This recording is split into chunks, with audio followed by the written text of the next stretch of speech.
네, 헬로 주식으로 돈 벌고 영어 82탄을 시작해 보도록 하겠습니다. 자존심 때문에 잘못된 것을 깨닫고도 수정하려 들거나 인정하려 들지 않는다면 그것은 본인뿐만 아니고 주변의 모든 사람들까지도 자멸한다는 최악의 시나리오가 발생된다는 사실을 결코 잊지 마시고 항상 늦었다고 생각했을 때, 지금은 늦었다고 생각했을 때가 제일 빠르다고 하죠. 그 인식을 해서 모두가 살 길을 찾아야지. 구름이 살되는 거 아닙니다. 구름이 살되는 거 아니에요.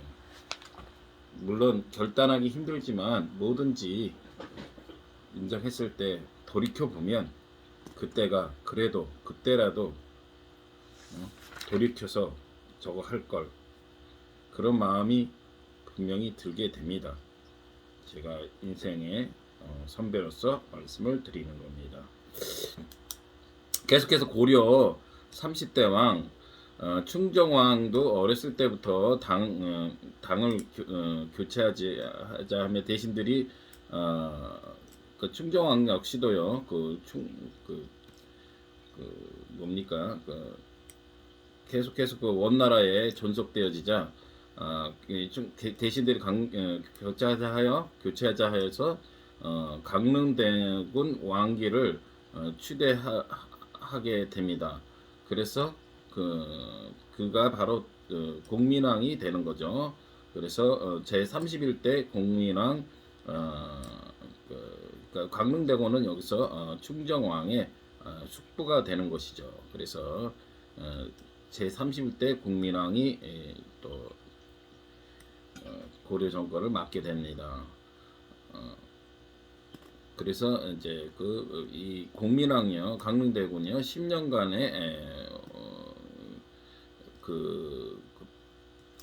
볼모 생활, 원나라에서 볼모 생활을 하다 보니까 원나라가 이제 옛날 같지 않고 점점 쇠퇴의 길을 걷고 있다는 것을 판단해서 이제 원나라와 거리를 두는 노력을 하기 시작하게 됩니다. 원래 이 국민왕은요, 강릉대군은 이 역시 그 원나라에서 노국대장 공주를 만나 혼인한 사람이고 합니다. 그래서 병신정변이라고 하는 기관을 설치해서 교류의 자유주의적 국가의 토대를 마련하고자 노력을 하였습니다. 그래서 이곳에서 친원파 기씨 일가를 숙청하는 거, 기황후, 원나라의 기황후 일가를 얘기하는 거죠. 그래서 신진 사대부를 고려를 개혁하자 해서 성리학을 공부한 신진 사대부들을 적극 등용을 하였고요. 친원파 기씨 일가를 숙청하면서요. 정동 행성을 폐지를 하게 됩니다. 그러면서 그러니까 원래 이 정동 행성도 역시 일본 정벌을 위해서 만들어진 것을 폐지하는 것이죠. 그때 원나라 같이 일본을 정벌하기 위해서 한 것. 또한 쌍송 총관부도 다시 회복을 해서 왕권 강화에 힘을 쓰는데 노력을 하였습니다. 이때 그 친원파 기씨 일가를 숙청하게 되면서 성리학 공부한 사람들이 이제 신진사대부에 적극 등용되기 시작했다 그랬죠. 이때 대표적인 인물들로 이색, 정몽주, 이승이라는 온건파, 그래도 이제 점차적으로 개혁하자는 온건파와 조준, 정도전, 남은 등 아니다, 이거는 뭐 이제 원나라하고는 거의 바로 끝내고 새로운 나라를 건설해야 된다는 급진파가 이런 분들이 신진사대들의 중심이 되어서 이제 국민왕을 도와서 원나라의 불만을 품고 이제 다 고려 스스로가 자립해서 이제 나라다운 나라를 만들어 보자라고 선포하는 것이죠. 이로 인해서 원나라가 당연히 가만히 볼 일이 없죠. 보고만 있을 일이 없죠. 그래서 원나라 기영호가 고려를 공격하였으나 그 최영과 이성계가 이를 막아내서 간신히 모면을 하긴 했지만 이후로 계속적인 원나라의 침략으로 고려 내정은 그 아까 말씀드린 옹군파와 급진파의 혼란 속에 그 있었고 이 와중에 흥왕사의 난이라고 일어나서 공민왕의 암살 시도도 있었다고 합니다. 1359년 원나라에 의해 삶의 터전을 잃은 한족들은요, 한족들이 원래 그 예전에 그 북송 송나라 그쪽 그러니까 이제 그 뭐죠 원나라 몽골 쪽이 득세하면서 이렇게 후위로 밀려난 강남으로 밀려난 그 한족들을 얘기하는 겁니다. 이렇게 해서 다시금 중원을 회복하는 하고 중국 대륙을 통일에 나서고자 나섭니다. 이것이 바로 그 머리에 붉은 띠를 두른다고 해서 홍건적의 난이 일어나는데요. 이것은 농민들이 전국 각지에서 반란을 일으킨 농민 중심 반란 운동입니다. 그래서 주원장을 중심으로 일어난 이 난은 명나라가 세워지는 이제 송나라 지나고 명나라가 세워지는 계기가 되고 원나라에 저항하던 일부 홍건적들이 원나라의 거센 저항에 밀려 압록강에 다다르게 됩니다. 예전에 거란족 요 나라와 비슷한 형태죠. 그래서 아무리 뭐 썩어도 준치라고 한 방에 원나라가 무너지겠어요. 그러니까 그 일부 그 이제 홍건적 난을 일으킨 한족들이 밀려와서 한반도의 압록강에 다다르게 되고 이것이 이제 제1차 홍건적의 침입이 되겠죠. 한 4만여 군대를 데리고 쳐들어왔으나 이는 잘 막아냈고 또 재차 침입을 하여 1361년 주문수가 중심으로 해서 재차 침입을 하게 되자 그 당시 때 그 공민왕이요 30대 공민왕은 개경을 수도 개경을 떠나서 안동까지 경상남도 안동까지 도망을 간 피신가는 그런 창피한 일까지 벌어지죠. 그리고 근데 이제 이 와중에 김영, 최영 등이 그래도 나중에 선방을 해서 뭐죠? 그 홍건적 한족들은 물리치긴 했으나 개경까지 모두 내려와서 뭐 살육 도륙을 하고 모두 불타버리는 그런 현상이 벌어지게 됩니다. 그러다 그렇게 되다 보니까 공민왕은 안동에 개경으로 다시 들어가지 말라고 공민왕 안동에 머무를 수밖에 없습니다. 그때 흥왕사 예전에 흥왕사 거기 그곳에 머무르게 되고 공민왕이 측근이던 김용이 이 시기에요. 부정부패가 드러나자 또 반란을 일으켜서 공민왕을 암살 시도 아까 암살 시도까지 일어났다 그랬죠. 하자 그나마 그 최영이 이를 또 미리 알고 진압을 하게 됩니다. 공민왕은 그 천민 노비 출신인 승려인 신돈을 영입해서 그 개혁을 추진하려고 했답니다. 그래서 이 신도는 그 공민왕이 보기에 굉장히 영특해 보였는지 뭐 외모가 출중했는지 그거는 알 수는 없지만 신돈을 끔찍히 사랑했던 것 같아요. 또한 최영, 이성계를 중심으로 한 신흥 무신 세력이 등장하기 시작하죠. 그 아까 그 모든 것들을 잘 다 평정을 하고 싸움에서도 나갈 때마다 승리를 거두게 되자 최영, 이성계를 신복을 하게 되고 이들이 곧 신흥 무신 세력이 등장한다는 말이 됩니다.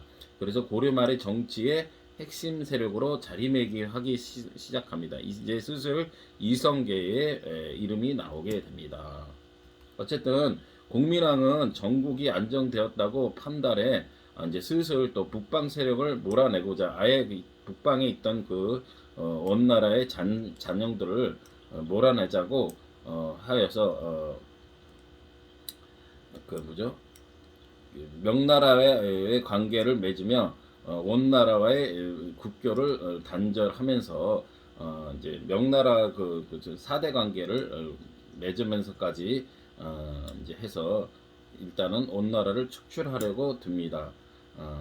그래서 북방 영토를 개척하려고 해서 제1차 요동정벌에 나서게 됩니다. 1370년 고려 북방에 있던 졸본성을 이성계 군대가 이끌고 가서 정벌에 나섰고 1년 만에 요동성까지 영토를 확장하게 되었으나 추위와 먹을 것이 이제 뭐 없고 떨어지자 다시 요동을 그냥 어찌 보면 버려둔 채 귀국할 수밖에 없게 되었고 또 공민왕은요 노국대장 공주가 아까 공부하고 결혼했다 그랬죠. 사망하게 되자 출산을 하다가 사망을 했나봐요. 그래서 슬픔에 빠져서 정사를 소홀히 하기 시작하면서 이때부터 정사를 소홀히 하게 됐답니다. 이 노국대장 공주는 원나라의 공주임에도 불구하고요 공민왕의 원나라 배척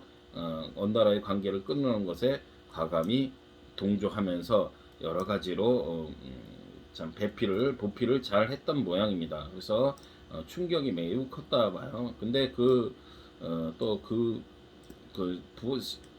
그러다 보니까 또 슬슬 이때부터 방탕한 생활을 하는 가운데 그 중에 홍루이라는 신하가요 암살까지 시도하게 돼서 안달까지 하게 돼서 자기가 재미삼아 뽑은 홍련에 의해서 45세에 참 허무한 비극적인 병사도 아니고요 암살을 당한 어서시네이트 45세에 생을 마감하게 됩니다.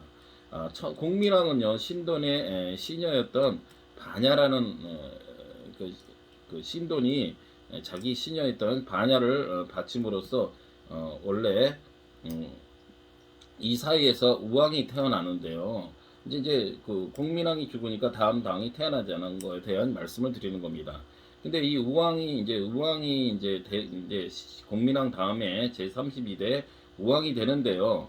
이 우왕은요 신돈의 자식일지 모른다고 신하들이 정통성을 의심하게 됩니다. 왜냐하면 신돈이 시녀였는데 우왕에게 공민왕이 오면서 바로 결혼을 아이가 갖게 되니까 당연히 이 신돈의 이 신하들은 정통성을 의심하게 된 거죠. 근데 이 공민왕은 이 반야를 또 사랑을 했는지 왕후까지 삼아서 함께 하다 보니까 뭐 어쩔 수 없이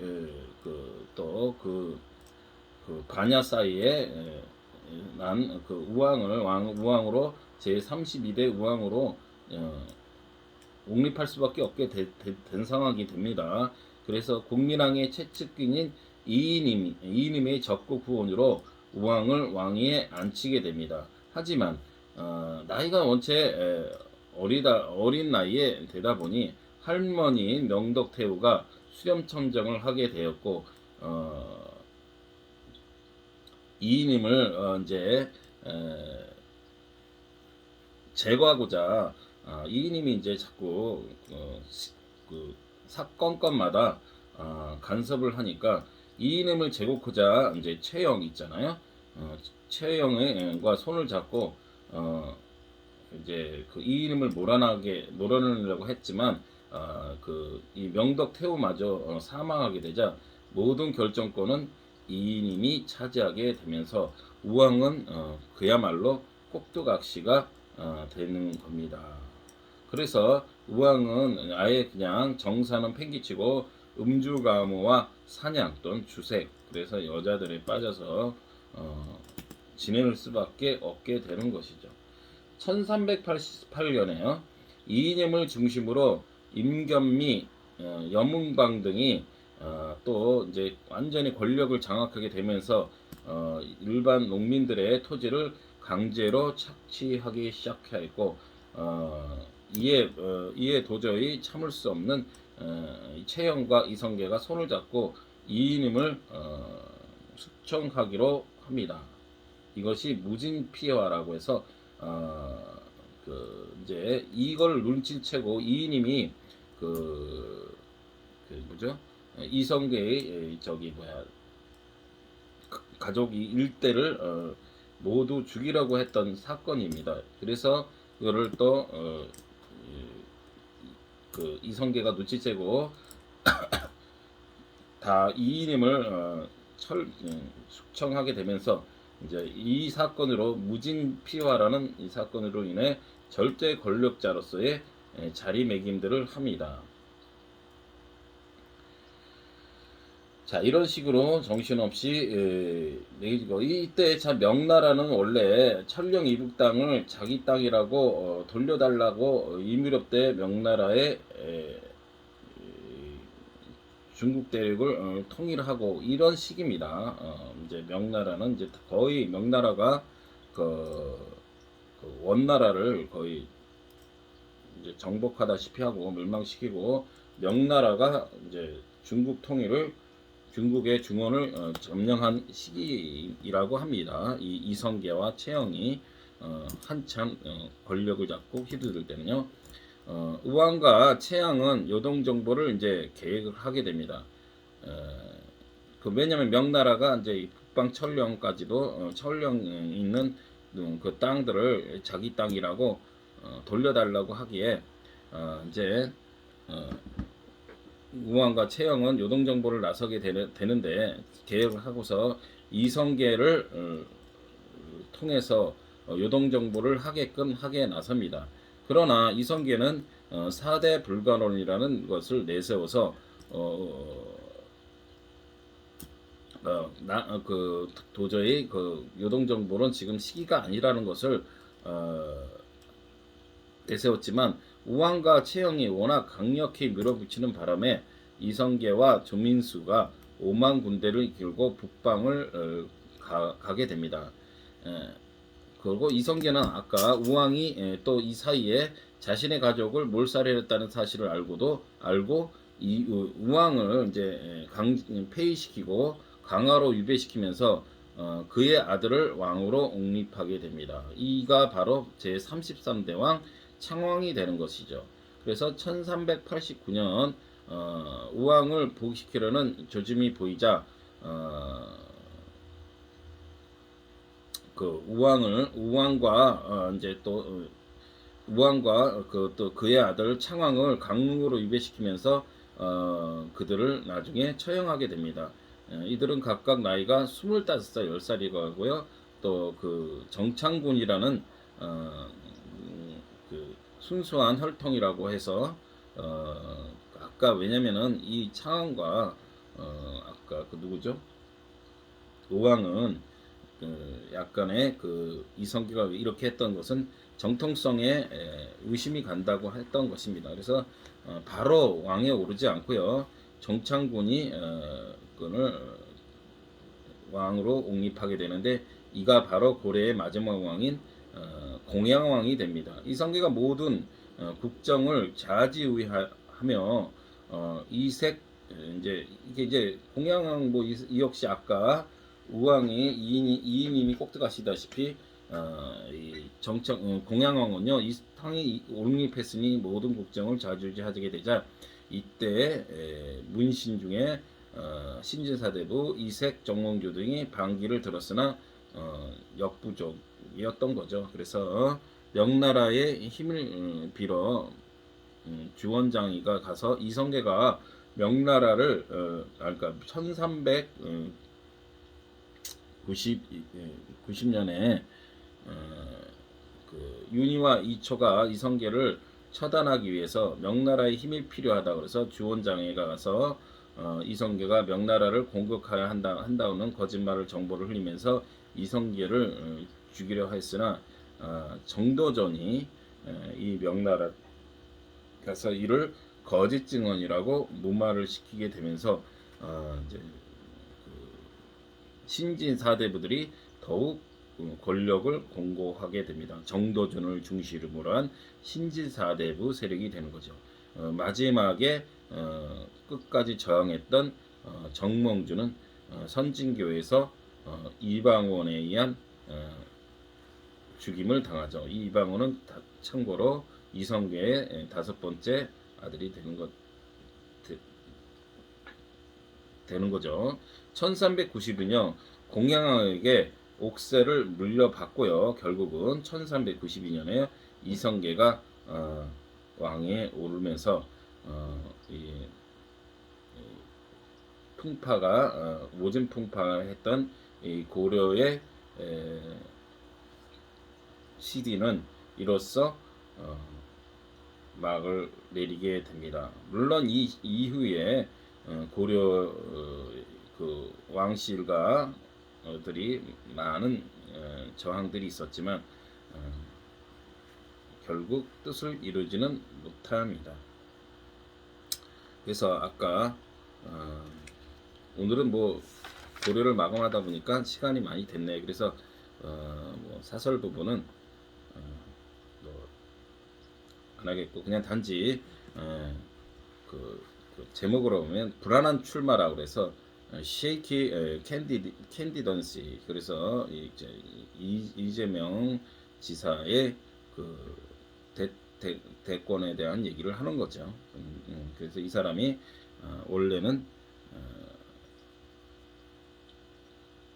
기본소득을 바탕으로 한 기본소득이 뭐예요? 그 유니버셜 베이직 인컴 이렇게 되겠죠. 기본소득을 바탕으로 한 보편 복지를 프로그램을 광범위하게 도입한 대표적인 인물이죠. 근데 공교롭게도 뭡니까? 요번에 노벨 경제학상 수상한 사람은 기본소득 유니버셜 베이직 인컴을 그 근로의욕을 꺾는다는 그 이레디케이트 한다는 그런 말을 남겼다고 합니다. 누구 말이 옳을까요? 그것은 여러분의 판단에 맡기고 자 오늘 주식을 보니까요. 뭡니까 아침에는 시작에는 이제 지금 그 삼성